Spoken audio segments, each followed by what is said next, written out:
नमस्ते एवरीवन, आपका मेरे चैनल में बहुत बहुत बहुत स्वागत है। हे एवरीवन, चलिए आज के पार्ट को शुरू करते हैं। पिछले पार्ट में हमने देखा था कि हॉस्पिटल का स्टाफ ऊशान को स्ट्रेचर पर अंदर लेकर आ रहा था। लान वांगजी ऊशान की इस हालत को देखकर बहुत डर चुका था और ऊशान ने कैसे अपनी आंखों को बंद करते वक्त लानजान को देखते हुए वो बात याद करी थी, आई हेट यू विंग। वो बहुत ही मुश्किल से कुछ कह पाया था, I am sorry and I love you. इतना कहकर वुशान की आंखें बंद हो जाती हैं। अब हम जानते हैं कि विवुशान की ये हालत हुई कैसे। विवुशान हॉस्पिटल से बाहर आकर सीधे अपनी कार के अंदर आ जाता है। वो गाड़ी को स्टार्ट कर देता है। वो थोड़ी दूर ही बढ़ा था, लेकिन अचानक ही उसे अपनी बॉडी के अंदर कुछ अनईजी सा फील होता है। उसका सर बहुत ही ज़ोर से दर्द कर रहा था। हाँ, वो दर्द कुछ ही सेकंड का था, लेकिन वुशान के लिए वो हैंडल करना बहुत ही पेनफुल था और इस दर्द से उसकी आंखें एकदम से बंद हो गई थी। उसे नहीं पता कि वो अपनी कार को हॉस्पिटल के एंट्रेंस से बाहर ले आया है और सिजोई जो विवुशान का पीछा करते हुए उसकी कार के पीछे आ रहा था, उसके सामने कुछ ऐसा होता है जो उसे अंदर तक कांप जाने को काफ़ी था। वो डरकर अपनी आंखों को कवर कर लेता है और ज़ोर से चिल्लाता है, डैड, क्योंकि विवुशान का ध्यान अपने शरीर के अंदर के दर्द पर था और उसकी आंखें बंद थी थोड़ी देर के लिए। और उसी बीच एक ट्रक विवुशान की कार को टक्कर मार देता है। गलती इसमें ट्रक की नहीं थी। वुशान का ध्यान सामने ना होने की वजह से उसकी कार अचानक ट्रक के सामने आई थी और ट्रक ड्राइवर के कंट्रोल करने के बाद भी वो वुशान की कार को टक्कर मारने से नहीं रोक पाता। वुशान की कार 2 राउंड रोल करके डिवाइडर से जा टकराती है और सिजोई जब अपनी आंखों को खोलता है तो उसके सामने वुशान बुरी हालत में था। उसका आधा शरीर विंडो के बाहर था और उसके पैर कार के अंदर थे। आसपास के लोग ने इस एक्सीडेंट को होते देखा। मेडिकल स्टाफ जल्दी से वुशान को कार से बाहर निकाल के हॉस्पिटल के अंदर ले जाने लगे और सिजुई सहमा हुआ वही उसी जगह पर खड़ा हुआ था। फिर वो भी जल्दी से उन सभी लोगों के पीछे गया जो वुशान को हॉस्पिटल के अंदर ले जा रहे हैं और अभी वुशान लान वांगजी के सामने यूँ इस हालत में है। लान वांगजी की आंखों से आंसू गिर रहे हैं। शाओ शिनचैन कहता है, जल्दी से इन्हें ओटी की तरफ ले चलो। सभी तेजी से ओटी की ओर दौड़ जाते हैं और वांग हुआंग वो वहीं फ्रीज अपनी जगह पर खड़ा हुआ था।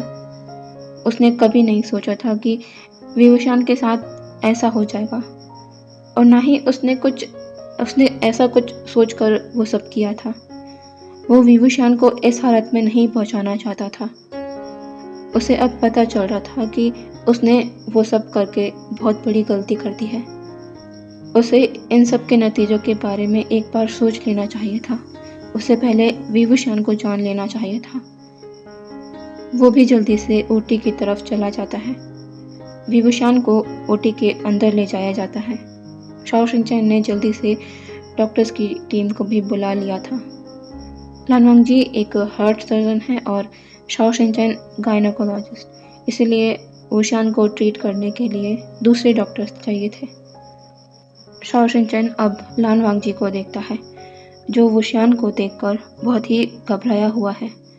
वो कुछ भी रिएक्ट नहीं कर रहा। वो लान वांगजी को अपने साथ ओटी से बाहर ले जाने लगता है क्योंकि डॉक्टर्स अब अपना ट्रीटमेंट स्टार्ट करेंगे। लान वांगजी वो कुछ भी नहीं कह रहा था। वो बाहर आकर चुपचाप एक बेंच में बैठ जाता है। शाओ शिनचैन सिजोई को देखने लगता है जो आसपास कहीं भी नहीं है।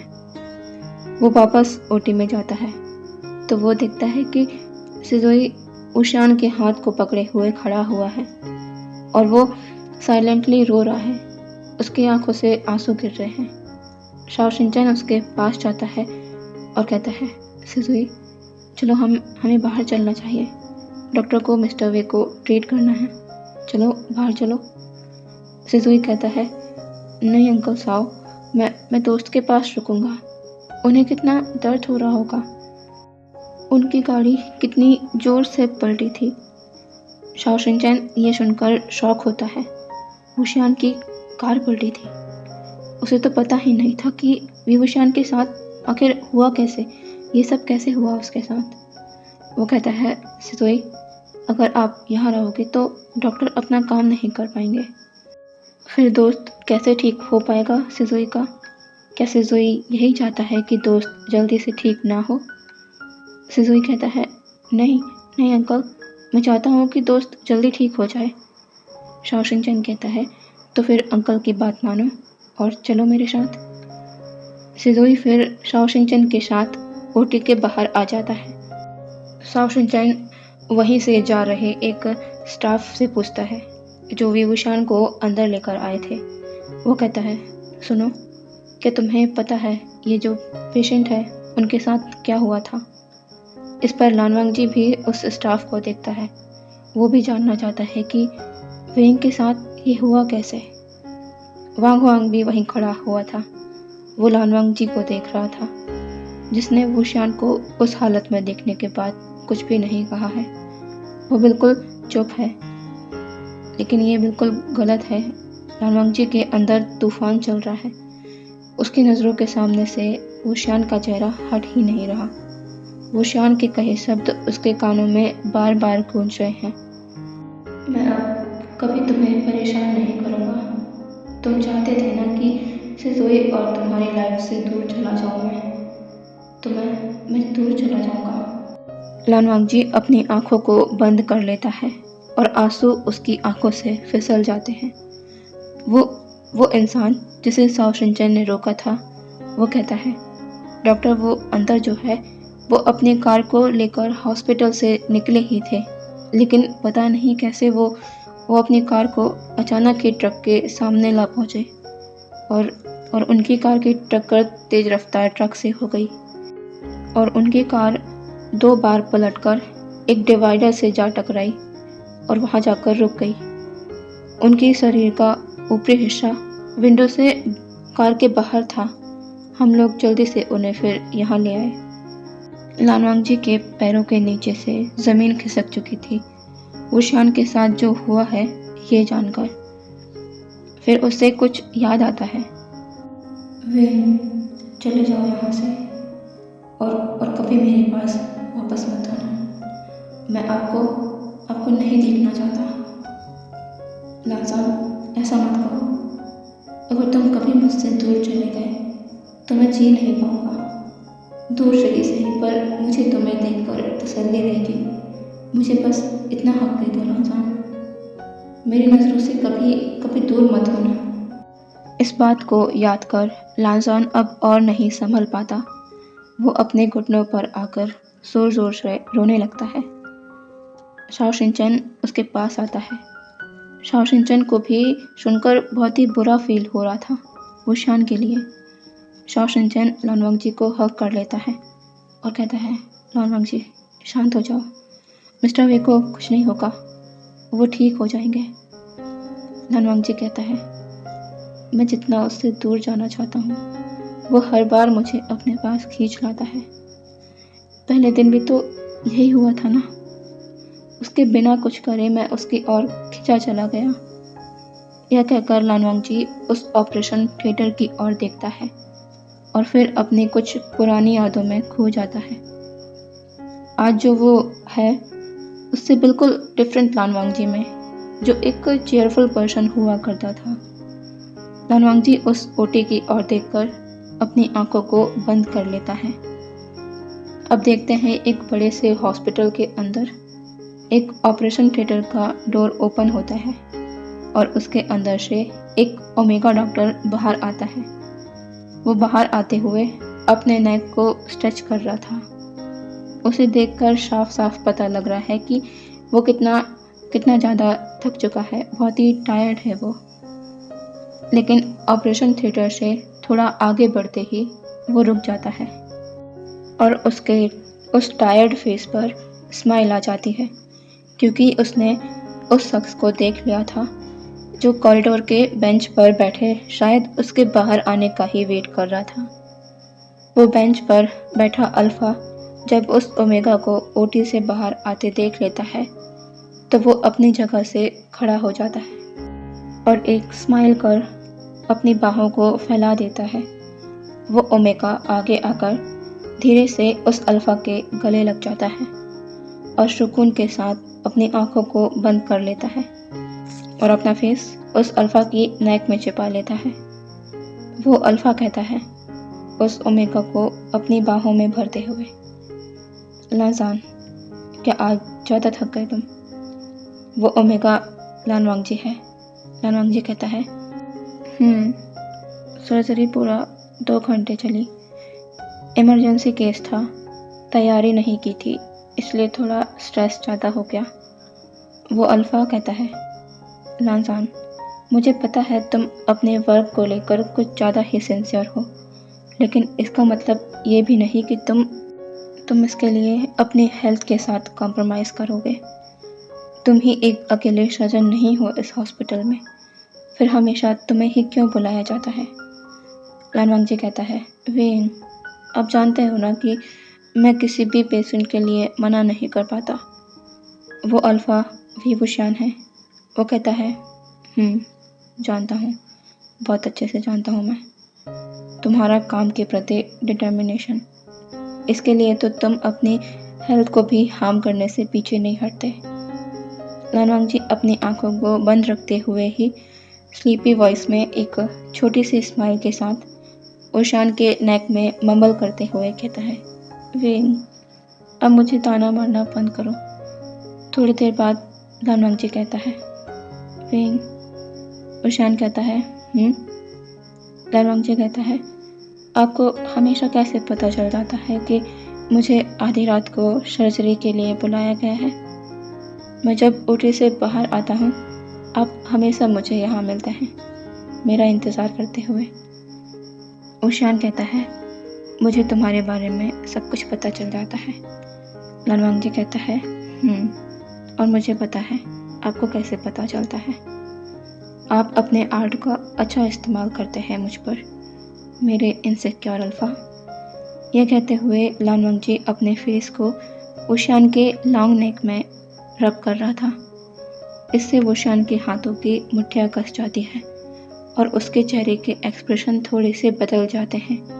वो फिर अपनी आंखों को बंद कर एक गहरी सांस लेता है और अपने एक्सप्रेशन को वापस से पहले की तरह करते हुए कहता है लाजान, ये क्या कर रहे हो? लेकिन लाजान की ओर से कोई रिप्लाई नहीं आता। ओशियान इससे अपने हेड को टर्न कर और अपनी नज़रों को नीचे कर लाजान को देखता है जिसकी आंखें बंद हो चुकी हैं। वो सो गया है। ओशियान कुछ देर तक बिना कोई एक्सप्रेशन के लाजान को देखता रहता है। उसके फेस के एक्सप्रेशन जो अभी कुछ देर पहले थे लाजान को देखते हुए, उससे बात करते हुए, वो अभी पूरी तरह अपोजिट थे, कोल्ड और एक ऐसे इमोशन के जिन्हें समझा नहीं जा सकता। थोड़ी देर और लाजान को ऐसे ही देखते रहने के बाद ओशियान अपने एक हाथ से लाजान के हेड को और भी अच्छे से अपने नेक के पास रख लेता है और फिर नीचे झुककर वो लाजान को अपनी बाहों में कैरी कर लेता है और उसे देखते हुए ही हॉस्पिटल से बाहर जाने लगता है। हॉस्पिटल से बाहर आकर ओशियान लाजान को अपनी कार के पास ले आता है और उसे धीरे से ड्राइविंग सीट के साइड वाली सीट में बैठाकर अच्छे से सीट बेल्ट को लगा देता है और खुद आकर ड्राइविंग सीट पर बैठ जाता है। वो एक बार फिर लाजान के चेहरे को देखता है और फिर कार स्टार्ट कर वहाँ से चला जाता है। अभी रात के 1:30 बज रहे हैं, 1:30। लाजान जो अपने घर पर था तभी उसे एक इमरजेंसी केस के लिए कॉल आया था और उसे हॉस्पिटल आना पड़ा। 20 मिनट बाद ओशियान की कार एक बड़े से घर के सामने रुकती है। वो कार को पार्क कर दूसरी साइड से आकर लाजान को धीरे से वापस से अपनी गोद में ले लेता है और उसे लेकर घर के अंदर जाने लगता है। वो उसे उस बड़े से घर के एक रूम में ले जाता है और धीरे से उसे बेड पर लेटा देता है। वो उससे दूर होने ही लगता है, लेकिन वो ऐसा नहीं कर पाता क्योंकि लांजान ने उसके एक आर्म को टाइटली जकड़ रखा था। ओशियान अब लांजान से अपने आप को छुड़ाता नहीं है। वो अब बेड पर लांजान के साइड में ही बैठ जाता है और अपना सर हेडबोर्ड से टिकाकर लांजान को ही देखने लगता है। देखते ही देखते थोड़ी देर बाद वो भी सो जाता है। दूसरे दिन सुबह ओशियान की नींद किसी के क्यूटली डिस्टर्बेंस से खुलती है क्योंकि लांजान उसके चेस्ट से चिपका हुआ था और बहुत ही हिल डुल रहा था। ओशियान ये देखकर छोटी सी स्माइल कर अपना सर शेक करता है और कहता है, मैं उठ गया हूँ, अब ये करना बंद करो। लांजान अपना सर ऊपर कर बड़ी से स्माइल के साथ ओशियान को देखता है और कहता है, आप उठ गए? आप फिर इस तरह बेड पर टिक कर सो रहे थे? आपके मेरे साथ मेरे साइड में सोने पर मैं आपको खा नहीं जाऊंगा। लांजान मुंह बनाते हुए ये कहता है। ओशियान एक स्माइल कर लांजान की नोज पर अपनी एक फिंगर को रब करते हुए कहता है, माय डियर लांजान, ऐसा कुछ भी नहीं है। अपने छोटे से दिमाग में इतना सब कुछ मत सोचो। तुम मेरे शोल्डर को टाइटली जकड़कर सो रहे थे।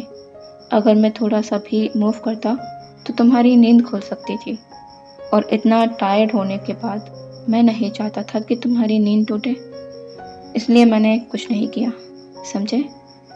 लांजान इस पर एम्बैरेस्ड होकर अपना सर नीचे कर लेता है, लेकिन अगले ही पल वो लगभग ओशियान पर चढ़ते हुए क्यूटली गुस्सा करते हुए कहता है, क्या कहा आपने?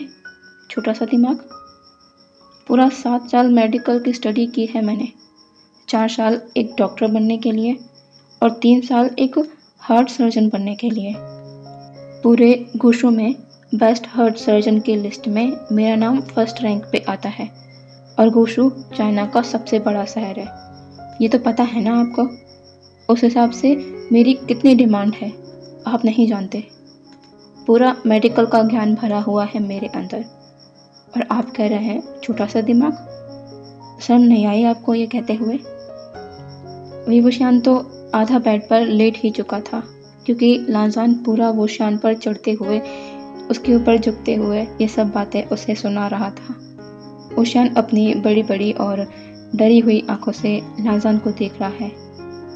जब भी मेडिकल और लांजान के डॉक्टर प्रोफेशन की बात आती है, ये ओमेगा इतना ज़्यादा वाइल्ड कैसे हो जाता है, जैसे कि वो इसे कच्चा ही खा जाएगा। ओशियान लांजान के शोल्डर पर अपने हाथ को रखते हुए उसे पीछे करता है और बेड पर उठकर बैठ जाता है। वो कहता है अपने दोनों हाथों से अपने कानों को पकड़ते हुए, सॉरी लांजान, अब भूलकर भी मैं ये बात कभी नहीं बोलूँगा। तुम्हारा दिमाग छोटा नहीं है, इसमें तो दुनिया भर का सारा ज्ञान भरा हुआ है। मुझे तुम्हें जानने में मिस्टेक हो गई, अब मुझे माफ़ कर दो। लांजान अपने हैंड को चेस्ट के पास फोल्ड कर अपना हेड टर्न कर लेता है ओशियान से। ओशियान कहता है, माय लव, माफ़ कर दो। लांजान अभी भी ओशियान को नहीं देखता। ओशियान एक शाय करता है और कहता है, ब्रेकफास्ट अपने हाथों से बना दूंगा और लंच भी बनाकर हॉस्पिटल ले आऊँगा। ये सुनकर लांजान उछलते हुए ओशियान के हाथ को पकड़ता है और कहता है, क्या सच्ची? ओशियान कहता है, हाँ सच्ची। लांजान ओशियान को हक कर लेता है और कहता है, आप बहुत ही अच्छे हो। ओशियान कहता है, अच्छा, और अभी थोड़ी देर पहले तो मैं बहुत ही बुरा हो गया था। आजकल तुम बहुत ही नॉटी हो गए हो लांजान। अपना काम निकालना बहुत अच्छे से आता है तुम्हें, है ना? लांजान और कस के ओशियान को हक कर लेता है। ओशियान कहता है, चलो अब मुझे जल्दी से ब्रेकफास्ट बनाना है, तुम्हें ब्रेकफास्ट कराना है और फिर तुम्हें हॉस्पिटल छोड़कर अपने घर जाना है। लांजान ओशियान को देखता है और कहता है, आप क्यों छोड़ोगे? मैं खुद ही चला जाऊंगा, वैसे ही आप मेरी वजह से लेट हो गए हो। ओशियान कहता है, और तुम कैसे जाओगे हॉस्पिटल? मैं कल तुम्हें अपनी कार से घर लेकर आया हूँ। तुम्हारी कार हॉस्पिटल में ही है। लान वांगजी कहता है, ओह, वो मैं हर बार की तरह भूल जाता हूँ।